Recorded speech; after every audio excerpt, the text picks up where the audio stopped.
Apakah epidemiologi sulit? Ada dua pandangan ekstrim. Pandangan pertama, epidemiologi dapat dipelajari, dimengerti, diajarkan, dan dipraktekkan menggunakan common sense. Common sense artinya kemampuan analitikal pada umumnya yang memang harus dimiliki oleh akademisi. Saya setuju dengan pendapat ini, namun tidak 100% setuju. Mungkin benar epidemiologi itu 95%-nya common sense. Namun sisanya harus dipahami, dipelajari, dan dipraktekkan dengan epidemiologi sebagai ilmu, bukan common sense epidemiologi.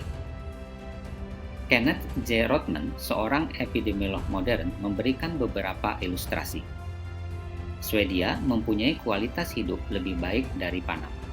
Kita tentu mempunyai ekspektasi mortality rate Swedia lebih rendah. Namun, apabila mortality rate kedua negara tersebut dibandingkan, mortality rate Swedia malah lebih tinggi daripada Panama. Contoh lain, suatu penelitian di Wickham membandingkan angka kematian wanita perokok dan bukan perokok. Kita tentu berharap angka kematian perokok lebih tinggi, namun setelah dibandingkan, angka kematian perokok lebih rendah. Bagaimana kita menemukan fakta sebenarnya perbandingan mortality rate Swedia dan Panama, dan perbandingan mortality rate perokok dan bukan perokok? Tentu tidak cukup dengan common sense. Kita memerlukan metode untuk menemukan fakta yang sesungguhnya. Pandangan kedua, epidemiologi itu rumit, sulit, ruwet, rudet. Persepsi ini terbangun karena mengidentikan epidemiologi dengan statistik. Epidemiologi identik dengan statistik.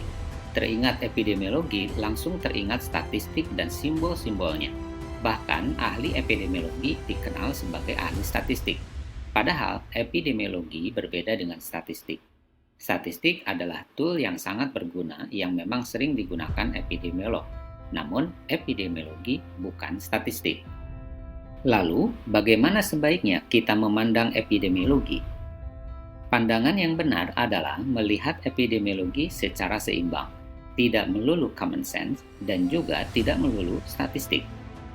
Sedikit cerita, sewaktu seleksi pendaftaran program filsafat beberapa tahun lalu, saya ditanya, "Anda kan belajar kedokteran, Anda juga belajar epidemiologi, mengapa belajar filsafat?"